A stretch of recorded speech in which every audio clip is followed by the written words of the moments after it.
हम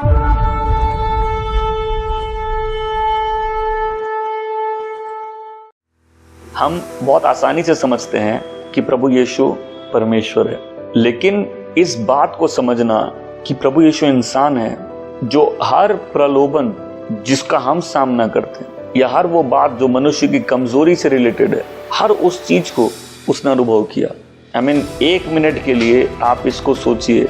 बहुत आसान है मनन करना कि यीशु प्रभु है, परमेश्वर है, बट अगर हम सही में समझना चाहते हैं कि यीशु कौन है, उसके इंसान होने को भी बहुत ध्यान से समझना पड़ेगा। वो सारे प्रलोभन, वो सारी तकलीफें जो इंसान के जीवन में आती है, उसका उन्होंने सामने किया। वचन कहता है हमारे पास एक महायाजक है, क्योंकि आज प्रभु परमेश्वर के दाहिने विराजमान है। ये वो महायाजक है जो परमेश्वर के अति पवित्र स्थान में प्रवेश कर चुके हैं हमेशा के लिए, और एक बलिदान के साथ, वह है उसका लहू।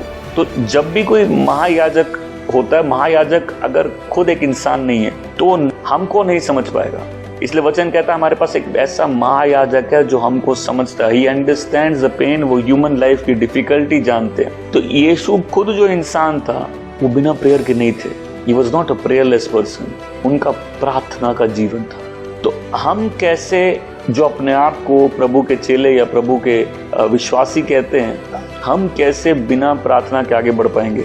उसके सारे सक्सेस का सीक्रेट उसकी प्रेयर लाइफ। उन्होंने चेलों को एक अलग दुनिया दिखाई प्रार्थना में, उनको ग्लोरी दिखाई। और पॉइंट है, क्या आप ग्लोरी में बढ़ना चाहते हैं? और हम में से बहुत लोग पुराने समय में, हम एक समय में प्रभु की बहुत उपस्थिति में, एक समय में हमारी बहुत अच्छी प्रेयर लाइफ थी, एक समय अच्छी बात है, लेकिन क्या आज आपके लाइफ में आज कोई ग्लोरी नहीं है? क्या आप गॉड की प्रेजेंस में नहीं है? क्या आपने वो अलग समय या अलग जगह पिता के साथ नहीं बनाई है? आज आपके माइंड में सिर्फ एक बात घूमती रहे, बड़ा हो, बच्चा हो, कोई भी हो, कि मेरे को एक स्पेस बनानी है जो सिर्फ मेरे और गॉड की स्पेस है। और फिर रहस्य समझना आएगा लाइफ में। रहस्य क्या है? सफरिंग्स का रहस्य क्या है? जब हमारी परीक्षाएं होती है, जो तकलीफें होती है, देखो वो कैसे एक मिनट में उड़ जाएगी जब तुम परमेश्वर की महिमा देखोगे। देखिए, चेलों को ये बात जरूर उन्होंने नोटिस की थी कि यीशु प्रार्थना वाले व्यक्ति हैं, तो उन्होंने यीशु को बोला था हमको भी प्रार्थना सिखाओ। और यीशु चमत्कार करके लोगों की बड़ाई के लिए वेट नहीं करते थे। यीशु अपनी व्यस्तता में भी समय निकालते थे जहां वो पिता के साथ उसकी उपस्थिति में बैठ के प्रार्थना करे। प्रार्थना अपने आप में ही परमेश्वर के सामने विनम्र होना है, अपने भार उसको देना है। कई लोग इसीलिए उपस्थिति में जा नहीं पाते। एक तो उनका घमंड उनको रोकता है, और फिर कोई यदि निरंतर प्रभु की उपस्थिति में रहेगा, उसको वो निरंतर अपने पापों को, गुनाहों को परमेश्वर के सामने कबूलेगा। वो प्रभु को अपने अंदर की बातें जो कोई और देख नहीं सकता, वो प्रभु के सामने खोल देगा। घमंडी यदि कोई है, उसके लिए बहुत डिफिकल्ट है गॉड की प्रेजेंस में जाना।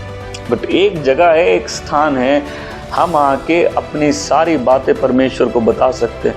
क्यों? क्योंकि उसकी उपस्थिति में हम बदल जाते हैं। हमें वो अनुग्रह देता है और वो दया भी दिखाता है। इसलिए वचन ये भी हमसे आज कह रहा है, आओ अनुग्रह के सिंहासन के सामने पूरे साहस के साथ आओ। जीसस पूरा डिपेंडेंट थे फादर पे, इसलिए वचन के मैं उनके बिना कुछ नहीं कर सकता हूँ। कितने लोग लाइफ से फ्रस्ट्रेटेड रहते हैं क्योंकि वो सब कुछ अपने आप करना चाहते हैं। प्रभु कहते हैं तुम मेरे बिना कुछ नहीं कर सकते। जिस दिन हम डिसाइड कर लेंगे कि हम उसके बिना कुछ नहीं कर सकते, उस दिन हम देखेंगे हमारे हाथों के कामों में एक अलग आशीष आ जाती है। क्यों? क्योंकि हमने हर कुछ उसके हाथ में देना चालू कर दिया और वो हमारे जीवन को पकड़ना चालू कर दिया।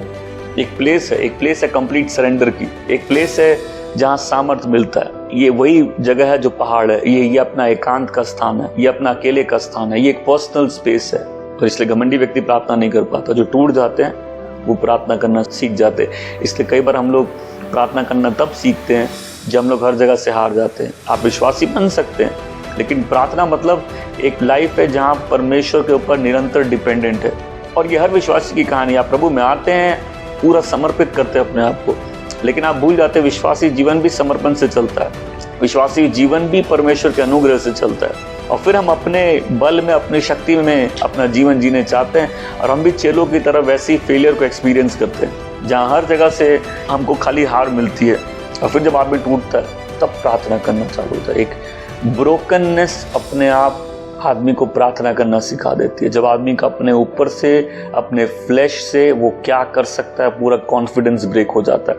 यीशु को कोई डाउट नहीं था उसके और उसके पिता के रिलेशनशिप में। आपको भी कोई डाउट नहीं होना चाहिए। अगर आपको नया जन्म मिला है, आप परमेश्वर के बच्चे हैं। क्या आज आप बोलेंगे नहीं मैं अपनी स्पेस बनाऊंगा, आज से सारे स्ट्रगल्स खत्म है,